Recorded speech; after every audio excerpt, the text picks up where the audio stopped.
बिस्मिल्लाहिर्रहमानिर्रहीम। Dear students, अस्सलाम वालेकुम। वालेकुम सलाम। कैसे हैं आप? फाइन। अच्छा, today's assignment is the numerical number 7.9, 7.10, 7.11 and 7.12।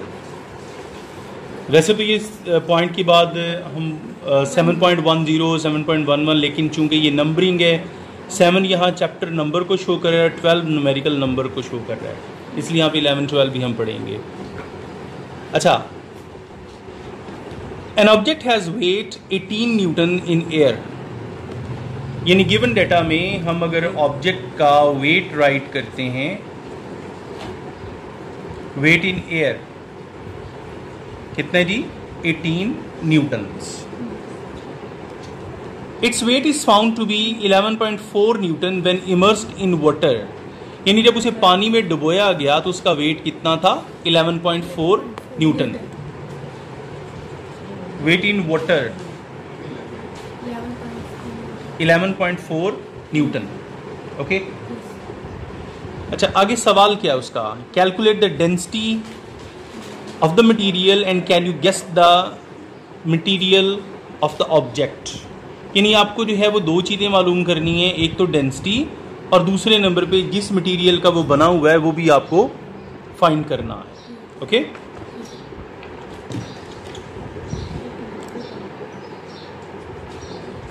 To find density and name of the material.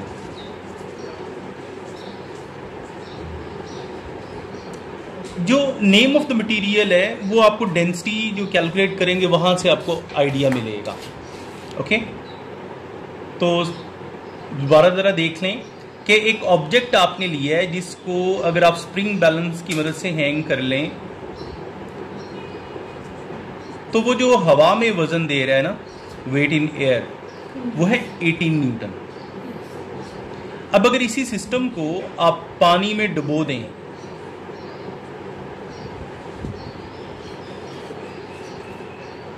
यानी इसको पानी में डिप करके आप इसका वेट लें, ठीक है, तो फिर वो होगा वेट इन वाटर। वो था 11.4 न्यूटन। यानी वेट इन वाटर जो है वो कम है वेट इन एयर। रीजन बता सकती हैं कि ऐसा क्यों? सही, क्योंकि जब हम किसी भी चीज़ को वाटर में डालते हैं तो उसका मैस कम हो जाता है। नहीं, मैस तो एक ऐसी प्रॉपर्टी है जो कहीं भी कम नहीं होता। Mass remain same everywhere. Maths को आप यहाँ पे नहीं डिस्कस कर सकते, क्योंकि जितना ये है उतना ही डिप होने के बाद जो बाहर निकलेगा वो सेम होगा। रीज़न भला क्या? इधर सुन लें। जब हम इसको डुबोएंगे तो पानी नीचे से इसके ऊपर एक अपवर्ड फोर्स लगाएगा, अप थ्रस्ट, ठीक है, जिसकी वजह से उसके रियल वेट में हल्की सी क्या आ जाएगी? कमी आ जाएगी। ओके, तो सोल्यूशन करने से पहले हम पहले उस डिक्रीज को फाइंड करेंगे। डिक्रीज इन वेट, इसे हम नाम दे देते हैं जी WD का। तो जो वेट इन एयर था उसमें से वेट इन वाटर माइनस कर देंगे। वेट इन एयर था 18 माइनस 11.4। रिंशा बेटा ये देना जरा कैलकुलेटर।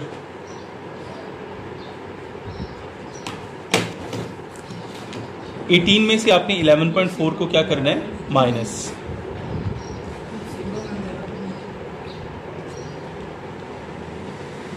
$6.6 न्यूटन।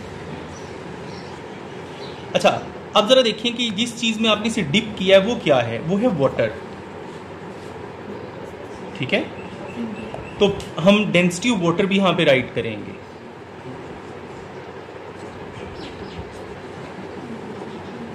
ये कांस्टेंट है, ये 1000 kg पर क्यूबिक मीटर है। कितनी है? 1000 kg पर cubic metre.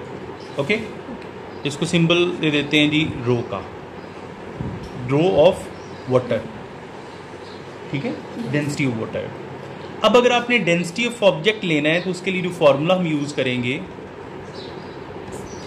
Density of object is equal to weight in air divided by decrease in weight multiply by the density of liquid जो कि हम यहाँ पे वाटर ले रहे हैं. ओके तो वेट इन एयर कितना है जी 18. वेट में जो कमी हुई 6.6 की और ये है कांस्टेंट जो कि 1000 है. इसको हम सॉल्व करेंगे जी. 18 मल्टीप्लाई बाय 1000 डिवाइडेड बाय 6.6 ये आ गया 2727 किलोग्राम पर क्यूबिक मीटर. अब ये जो 27 क्यूबिक मीटर की जो डेंसिटी है ना, ये आपके पास एक टेबल है पीछे जहाँ पे डेंसिटी का टॉपिक, वहाँ पे आप इसे मैच करेंगे तो ये किससे मैच होगी? एल्यूमिनियम से. Okay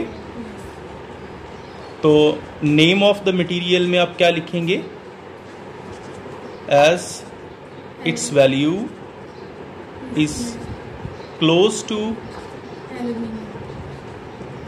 aluminium, so material is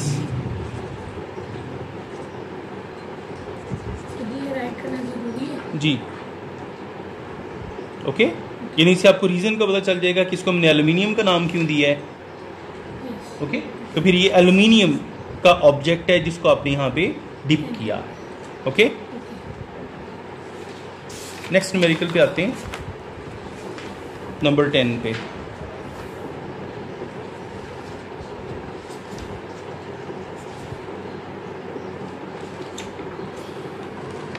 ये भी जरा देख लें. और solid block of would of density 0.6 gram पर क्यूबिक सेंटीमीटर. यानी आपके पास जो डेंसिटी है ना 0.6 ग्राम पर cubic centimetre, weighs 3.06 newton in air. इसका जो हवा में वज़न है वो है 3.06 न्यूटन. ठीक है.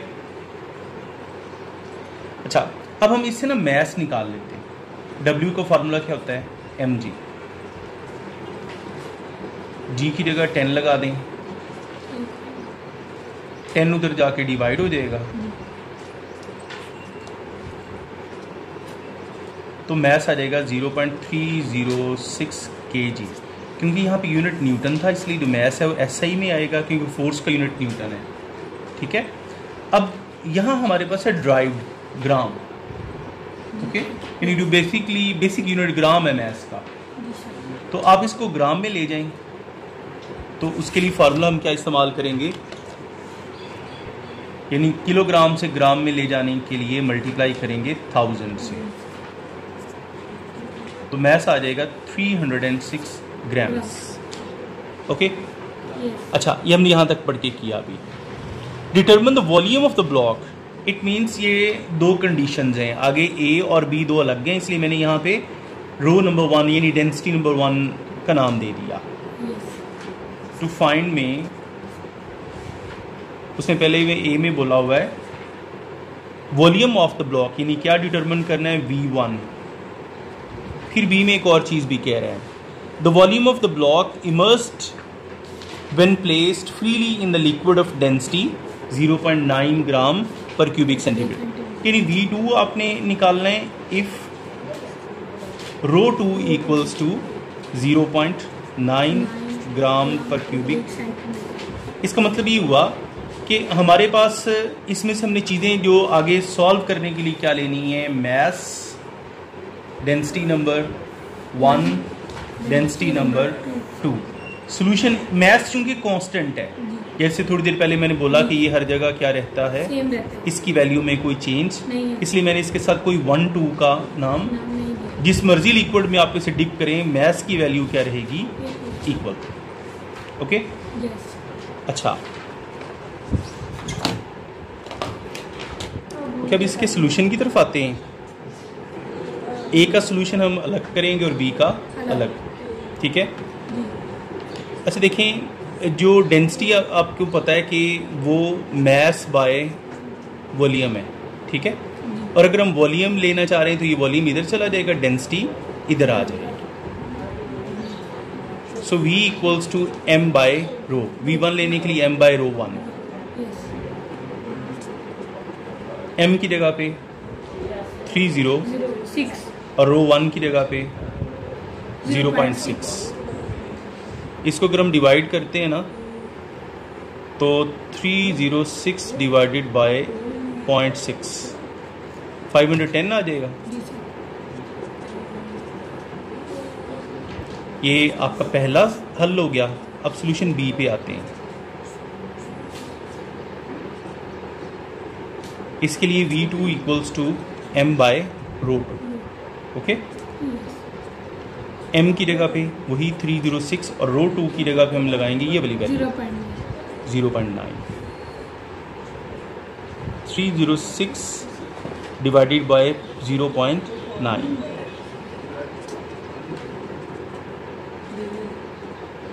ओके बेटा, अब कुछ सवाल है तो कर लें। डन। अगले पे आते हैं।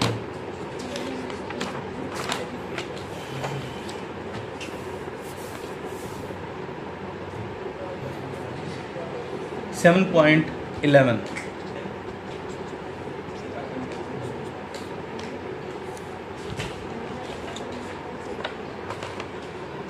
स्टेटमेंट सुन लें इसकी।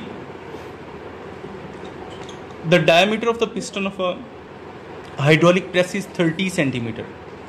यानी एक हाइड्रोलिक प्रेस है, उसके जो पिस्टन का जो डायमीटर वो कितना है जी 30 सेंटीमीटर। हाइड्रोलिक प्रेस हमने पीछे पढ़ी थी कि एक सिस्टम है जिसमें दो अनइक्वल डायमीटर के सिलेंडर्स एक कॉमन पाइप के जरिए लिंक होते हैं। ओके, ये सिलेंडर है जिसका क्रॉस सेक्शनल एरिया स्मॉल ए है, ये सिलेंडर जिसका cross sectional area capital A है। तो जितना इसका एरिया होगा उसके बराबर का पिस्टन आप इसके अंदर यूं फिट करेंगे, जिसके ऊपर यहां से क्या लगेगी फोर्स। ठीक है, तो जितना इसका एरिया इसके बराबर जो पिस्टन यहाँ पे होगा, जो यहाँ ऊपर की तरफ क्या लगाएगा फोर्स। और यहाँ इस प्लेटफॉर्म पे आप कोई भी चीज़ प्लेस करें वो ऊपर उठ सकती है। यानी यहाँ पे F1 आप लगाते हैं नीचे को, और यहाँ से जो आपको फोर्स अवेल होती है F2 वो लगती है ऊपर को। ये हाइड्रोलिक प्रेस है। ओके, अब हम जरा पढ़ते हैं इसको। उसने कहा the diameter of the piston of the hydraulic press is 30 centimetre. यानी इसका डायमीटर 30 सेंटीमीटर। यानी जो लार्जर सिलेंडर है उसके लिए कैपिटल वर्ड्स यूज कर रहे हैं हम, स्मॉलर के लिए हाँ जी स्मॉल लेटर्स यूज कर रहे हैं। तो डायमीटर आ गया जी 30 सेंटीमीटर। अच्छा, इसको पहले मीटर में बदल लें।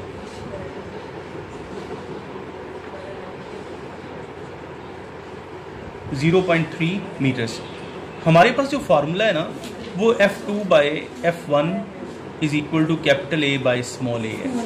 इस फार्मूले में डायमीटर्स का कहीं जिक्र नहीं है, एरियाज का जिक्र है। अगर डायमीटर से आप एरिया निकालना चाह रहे हैं ना तो उसके लिए फार्मूला है पाई डी स्क्वायर ओवर 4। पाई डी स्क्वायर ओवर 4। अच्छा, अब इसमें हम पहले वैल्यूज लगा देते हैं। 3.14 डी की जगह 0.3 का स्क्वायर डिवाइडेड बाय 4। इसे कैलकुलेट करते हैं अभी।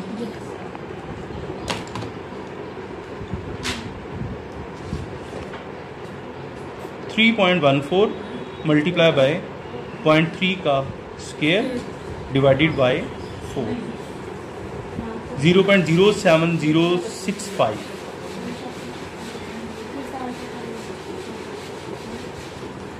ये आ गया एरिया इस बड़े पिस्टन का। ओके, अब आगे पढ़ते हैं। अभी तक हमने सिर्फ इतना पढ़ा है, the diameter of the piston of the hydraulic press is 30 centimetre. How much force is required to lift a car weighing 20,000 newton. यानी यहाँ पे आप एक कार प्लेस कर देते हैं, उसको ऊपर उठाने के लिए आपको इधर से कितना दबाना पड़ेगा, इधर से इस वाले पिस्टन को कितना दबाना पड़ेगा, यानी F1 आपको कैलकुलेट करना है। और गाड़ी का वेट उसने में दे दिया है। वेट यहाँ पे चूंकि F2 की इक्वल है, वो है 20,000 न्यूटन। ओके, अच्छा आगे उसने क्या दिया हुआ है, if the diameter of the piston of the pump is 3 centimetre. जो पंप है ना ये वाला, इसका जो डायमीटर दिया हुआ है 3 सेंटीमीटर। ओके, अच्छा, स्मॉल डी 3 सेंटीमीटर, आप इसको सेंटीमीटर से क्या ले आए मीटर्स में, तो क्या करेंगे इसमें 3/100 0.03 मीटर्स। अब इससे एरिया निकाल लें, जैसे हमने यहाँ पे निकाला था डायमीटर से एरिया, फार्मूला ये है, इधर भी डायमीटर से एरिया हम निकालेंगे तो पाई डी स्क्वायर बाय 4, यहाँ स्मॉल डी लग जाएगा। ओके, यस यस यस, बोलिए। बड़े कैपिटल के लिए यहाँ पे बड़ा D जी बिल्कुल, वो बेसिकली एरिया को तो ए से ही शो करते हैं, यहाँ थोड़ा सा फर्क रखने के लिए कि ये छोटा है, स्मॉल लेटर आपके आर्टिकल में उन्होंने ये यूँ लिखा हुआ है, ठीक है। अब आप क्या करेंगे इसमें कि एरिया निकालने के लिए पाई की जगह 3.14 और डी की जगह पे 0.03 का स्क्वायर ओवर 4।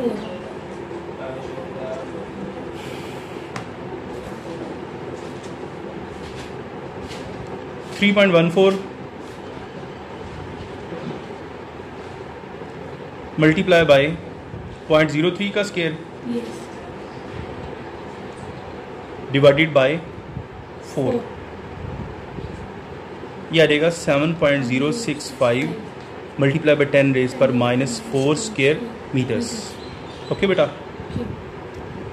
अच्छा, अब आपने जो चीज़ निकालनी थी वो थी F1, यानी पंप पे लगने वाली फोर्स। तो फार्मूला आपके पास है F2/F1 equals to capital A by small a, ठीक है। आप यहाँ पे वैल्यू पुट भी कर सकते हैं, पहले फार्मूला ड्राइव करना चाहें तो फार्मूला ड्राइव भी कर सकते हैं, ठीक है। तो F2 की जगह पे आपके पास है 20,000, F1 कैलकुलेट करना है, कैपिटल A आपके पास है जी ये वाला 0.07065, स्मॉल a भी आपने निकाल लिया है,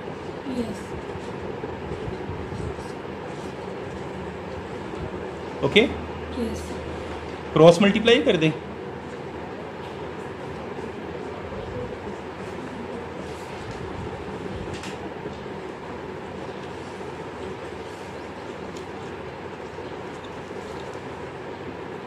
F1 लेने के लिए ये चीज़ इधर ले जाके डिवाइड हो जाएगी।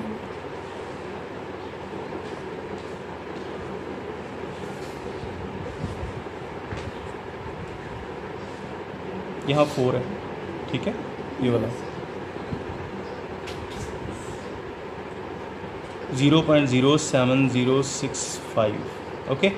इसको हम कैलकुलेट करते हैं, ये पहले से लिखा हुआ है ये वाला, multiply by 20,000 divided by 0.07065,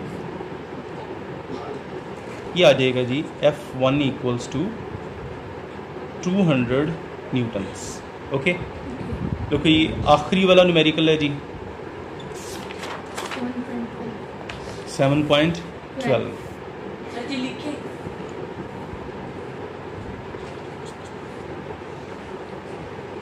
steel wire रख के पहले पढ़ते हैं।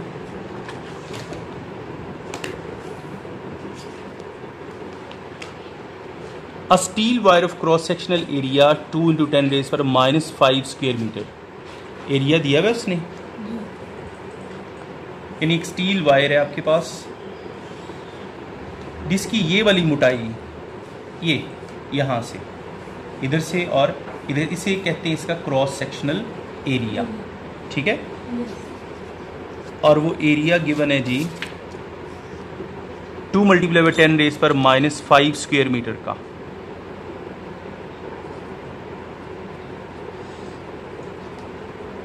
अच्छा, आगे क्या है, stretch through 2 millimetre by a force of 4000 Newton, यानी अगर आपने इसके किनारों पे जो फोर्स लगाई है 4000 न्यूटन की, तो इसकी लंबाई में हल्का सा इजाफा हुआ, वो जो होने वाला इजाफा है उसे कहेंगे डेल्टा एल। कितना इजाफा हुआ जी 2 मिलीमीटर, 2 मिलीमीटर, ओके यस।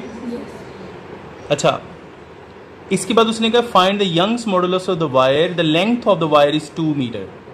आपने यंग्स मॉडुलस निकालना है और इसकी जो ओरिजिनल लेंथ है ना वो कितनी थी, 2 मीटर्स की। ओके बेटा, यस। तो इस सिस्टम से, इस डायग्राम से हम डाटा बनाते हैं।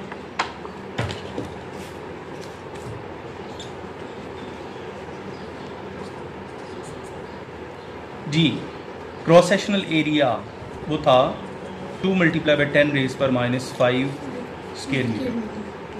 Okay, yes. इसके बाद आपने जो फोर्स लगाई वो थी 4000 न्यूटन। उसने इजाफा कितना किया, मिली चूंकि प्रीफिक्स है, यस। इसे आप ख़त्म कर दें 10⁻³ से, ठीक हो गया। यस। अच्छा, ये 10⁻³ हो गया, ये डेल्टा। यस। इसके बाद आपको निकालना क्या है, यंग्स मॉडुलस, और लेंथ उसने में दी हुई थी 2 मीटर्स की।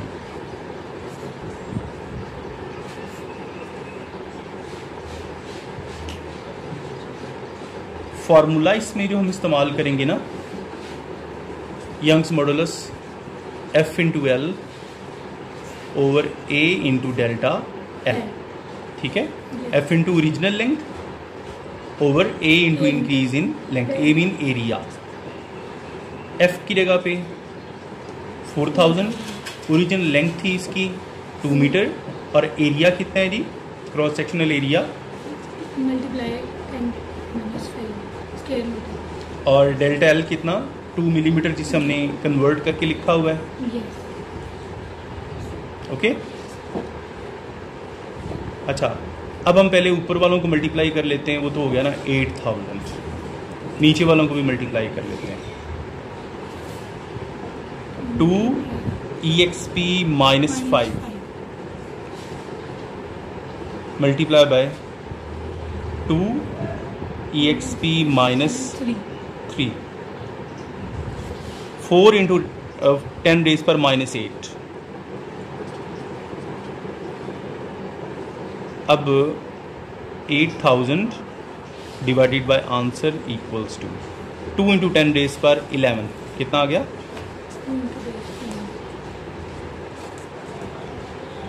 ओके बेटा। तो ये न्यूमेरिकल आपके हो गए हैं वाइंड, ठीक है। अब इंशाल्लाह हम इसकी टेस्टेशन करने के बाद यूनिट नंबर 8 स्टार्ट करेंगे। ओके, अल्लाह हाफिज़।